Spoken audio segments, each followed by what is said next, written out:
Je m'appelle Jonathan Lehmann, j'ai 38 ans, et avant j'étais un véritable cancre du bonheur. En grandissant, je pensais que le bonheur, ça allait venir avec le succès. Et alors il y a 13 ans, j'ai intégré un grand cabinet d'avocats à Wall Street, où je représentais des grandes institutions financières, j'étais extrêmement bien payé, j'avais une belle situation, mais pourtant j'étais pas à ma place, j'étais malheureux, dépressif, et je perdais progressivement le goût à la vie. Il y a 7 ans, j'ai décidé de tout arrêter, de laisser ma carrière d'avocat derrière moi, et de me lancer dans une grande recherche sur le bonheur. Parce que la question qui m'anime, c'est comment ça se fait que ça fait 5000 ans qu'on joue à ce jeu de la civilisation. Qu'en 5000 ans, on a appris à envoyer des êtres humains dans l'espace, on a appris à reproduire des animaux par le clonage, on a appris à créer des machines qui pensent, mais pourtant, on n'a fait absolument aucun progrès sur le bonheur.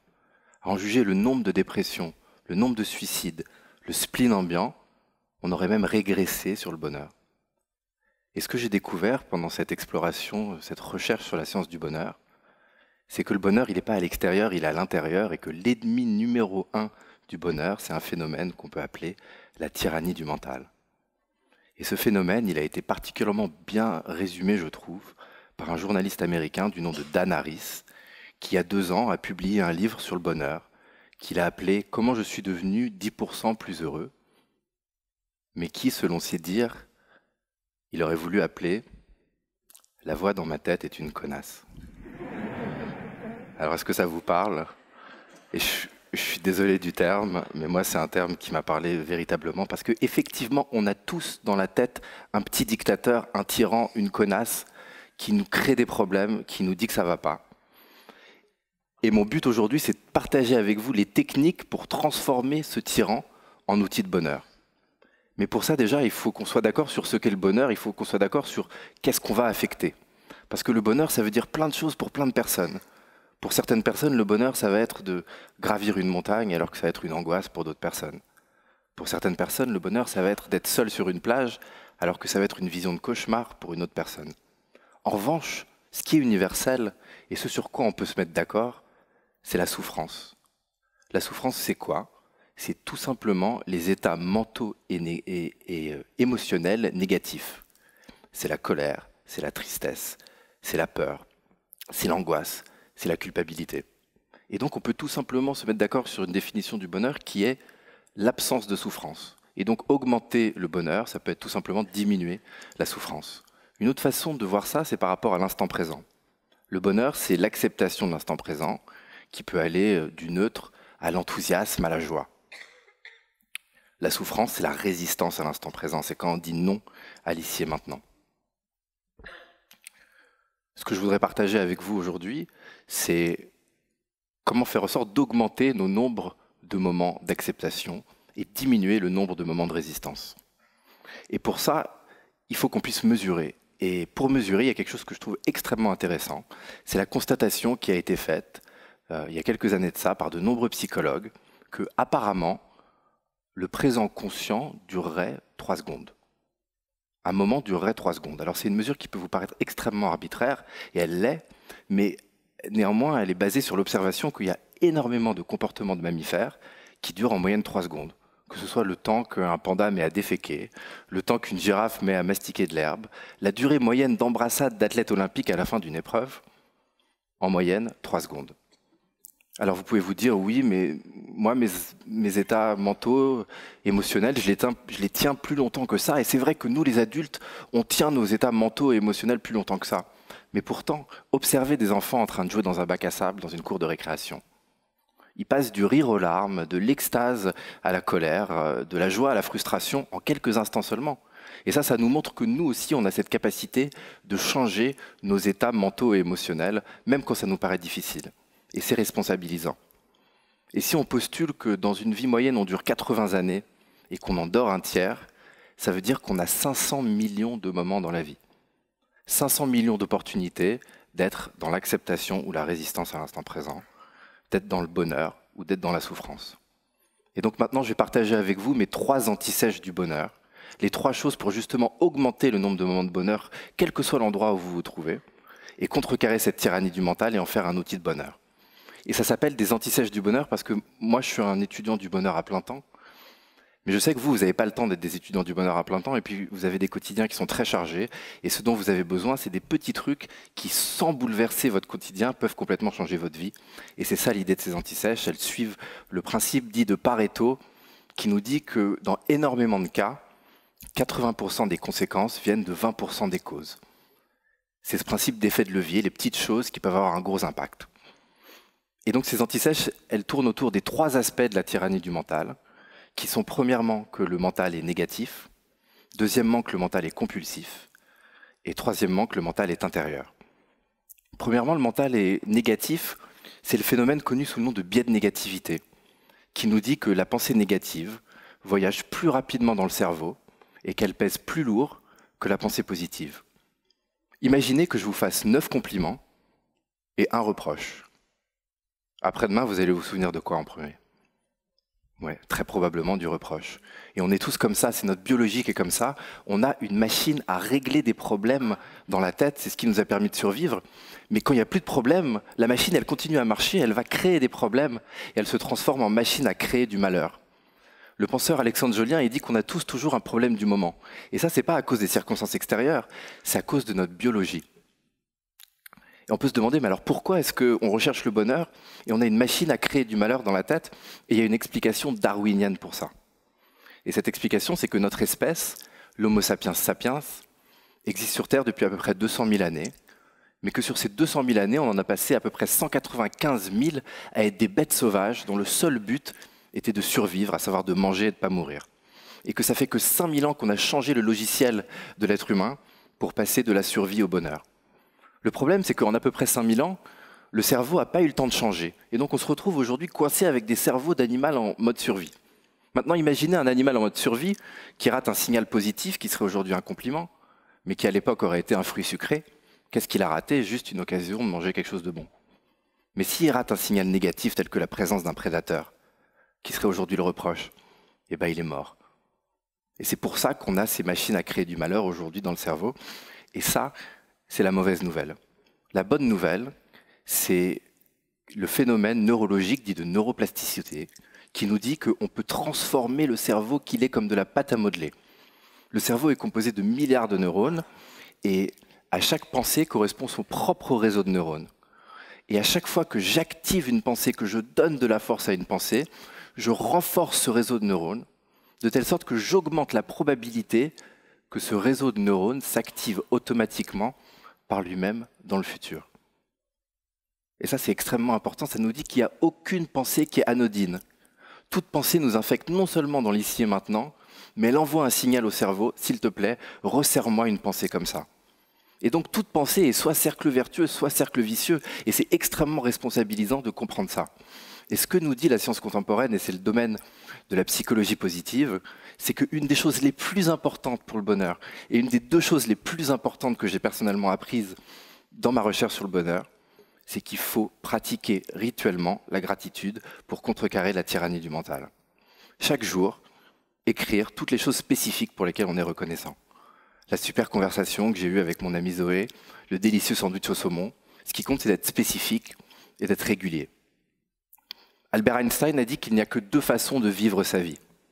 L'une en faisant comme si rien n'était un miracle, l'autre en faisant comme si tout était un miracle. Et cette pratique de la gratitude, elle nous entraîne justement à redécouvrir les miracles de l'instant présent. Voilà pour la première anti-sèche. Le deuxième aspect de la tyrannie du mental, c'est le fait que le mental est compulsif. Il produit en moyenne 60 000 pensées par jour. Il nous parle incessamment du passé, du futur, il n'y a pas de bouton off. On peut être sur une plage, on peut être en train de faire l'amour, on peut être en train de manger quelque chose de délicieux. On a toujours des pensées, même quand on n'en a pas besoin. Et la deuxième anti-sèche que je veux partager avec vous, et qui est la chose la plus importante que j'ai apprise dans ces 7 années d'exploration du bonheur, et qui est beaucoup moins difficile qu'on croit, et ça c'est la pratique de la méditation. Et c'est quoi la méditation? Comment ça marche et pourquoi? C'est quoi la méditation? C'est tout simplement des exercices de l'attention sur l'instant présent, souvent sur la respiration. Quand on médite, on décide pendant une période prédéterminée qu'on va ramener son attention à l'instant présent, quand irrémédiablement elle va se perdre dans des pensées parce que la pensée est automatique. C'est cet acte de ramener l'attention encore et toujours quand elle se perd à l'instant présent, qui est le fondement de la méditation et qui est une musculation du cerveau comme on pourrait muscler nos muscles corporels. Et en faisant ça, on fait un pas en arrière par rapport au tyran, un pas en arrière par rapport au mental compulsif, et on le regarde tourner dans le vide, et du coup on apprend à s'en servir plutôt que de le laisser se servir de nous, comme quand il nous cause du stress. Alors comment méditer ? Il n'y a pas besoin d'aller dans un monastère, dans un ashram à l'autre bout du monde. Aujourd'hui, on peut trouver des méditations guidées sur Internet, des enregistrements qui font même pas 10 minutes. Vous vous posez, vous appuyez sur lecture, et ça y est, vous méditez. Pour ressentir les bienfaits, il suffit d'en faire un petit peu chaque jour, et les bienfaits, ils sont incroyables. Il y a une explosion du nombre d'études sur les bienfaits de la méditation. La méditation, elle a 3 grands bienfaits.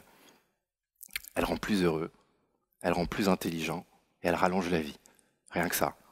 Elle rend plus heureux dans la mesure où justement elle nous permet de mettre une distance par rapport aux pensées et aux émotions gênantes pour pouvoir muscler l'attention et mettre l'attention vers du contenu positif qui va nous faire du bien. Elle rend plus heureux dans la mesure où elle relâche de la sérotonine dans le cerveau, des endorphines, de la dopamine. Elle rend plus intelligent dans la mesure où elle renforce la concentration, elle améliore la mémoire, elle stimule la créativité.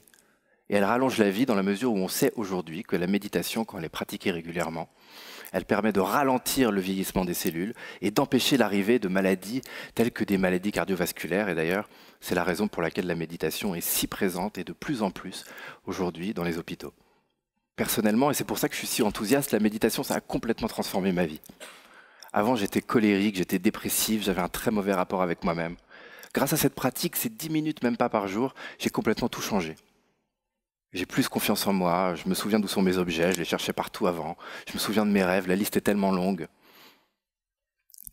Vous savez, au début du 19e siècle, il y avait seulement une minorité de personnes qui se brossaient les dents régulièrement.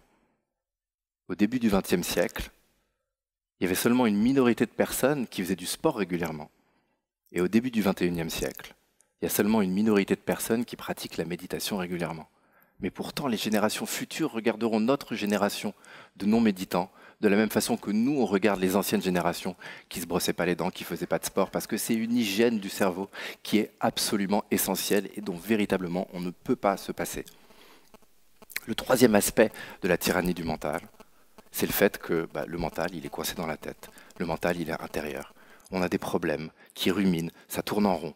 C'est des problèmes qui sont très simples, mais ou qui pourraient être simples si seulement on les extériorisait.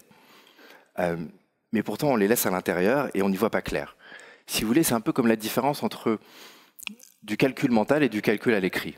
Si je vous demande de faire 243 multiplié par 87 et que vous essayez de faire ça dans la tête, vous risquez de vous perdre, de perdre du temps, de gâcher des moments. Mais si vous le mettez à l'écrit, en 2 minutes, vous allez réussir à résoudre l'équation. Et c'est cette idée d'extérioriser la pensée pour réussir à mieux voir le tyran et mieux apprendre à s'en servir qui est à la base de la psychanalyse. C'est ce que Freud appelait le ramonage de cheminée, la cure par la parole. Mais ce que moi je veux vous dire aujourd'hui, c'est que ça peut être très bénéfique d'avoir un thérapeute et de se parler tout seul à voix haute en présence de quelqu'un de professionnel. Mais on peut le faire tout seul. C'est ce que j'appelle sortir les poubelles mentales. On peut le faire à l'oral, on peut le faire à l'écrit.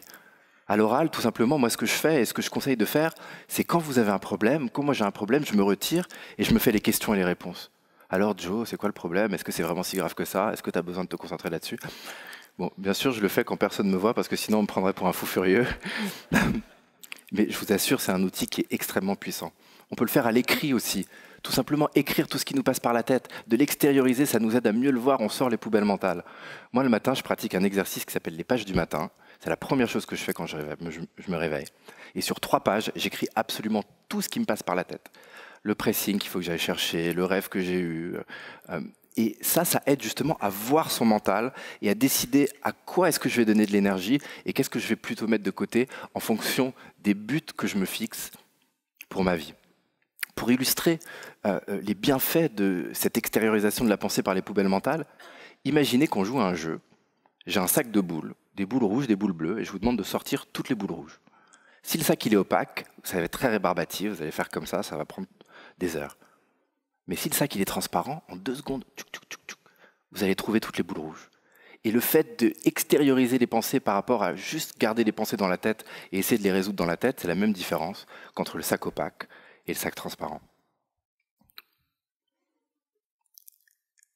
Voilà pour les 3 antisèches du bonheur. Pour conclure, je voudrais vous parler de cette étude menée par l'université de Harvard. Sur 75 années, elle a suivi pendant 75 ans des personnes. Et sa grande conclusion sur qu'est-ce qui apporte du bonheur, ça va être une surprise pour personne, c'est que ce qui donne du bonheur, c'est les rapports qu'on entretient avec autrui.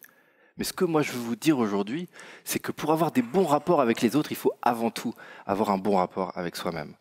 Et avoir un bon rapport avec soi-même, ça suppose de se servir du mental comme objet, par la gratitude, par les poubelles mentales, par la méditation. On me pose souvent la question, alors est-ce que toi, t'es heureux? Parce que j'ai un blog sur le bonheur. Et ma réponse, c'est que avant de pratiquer tout ça, j'étais peut-être à 30% de mes moments dans le bonheur, 70% dans la résistance, et qu'aujourd'hui, j'ai inversé la tendance. Je suis plus à 70% dans le bonheur et 30% dans la résistance, parce qu'on ne peut pas empêcher les moments de colère et de tristesse, mais on peut réduire leur impact et réduire leur nombre. Et vous, quel que soit l'endroit où vous vous trouvez sur cette distribution, vous avez la possibilité d'augmenter le nombre de moments de bonheur et de réduire le nombre de moments de souffrance.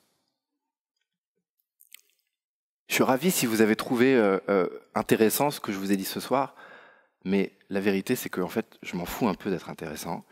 Ce qui compte pour moi, c'est d'essayer d'avoir de l'impact. Et s'il y a 2 choses que j'aimerais que vous vous souveniez et qui puissent potentiellement vous affecter, c'est pratiquer la méditation seulement 10 minutes. Pratiquer la gratitude seulement 3 minutes, c'est tout le temps qu'il faut pour remplir une page avec toutes les bonnes choses qui vous sont arrivées dans les 24 dernières heures. Si vous faites ça pendant 10 jours, vous n'allez pas croire les résultats.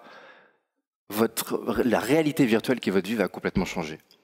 Et si vous le faites pendant 21 jours, ce que nous dit la science des habitudes, c'est que ça sera devenu une habitude et que vous n'aurez plus besoin du pouvoir de votre volonté pour le mettre en pratique. Et ça augmentera significativement le nombre de moments de bonheur, d'acceptation de l'instant présent que vous avez. Et ça diminuera le nombre de moments de résistance à l'instant présent, le nombre de moments de souffrance. Et je vais vous laisser avec cette pensée du Dalai Lama qui dit la chose suivante. Sème un acte, tu récolteras une habitude. Sème une habitude, tu récolteras un caractère. Sème un caractère, tu récolteras une destinée. Merci beaucoup.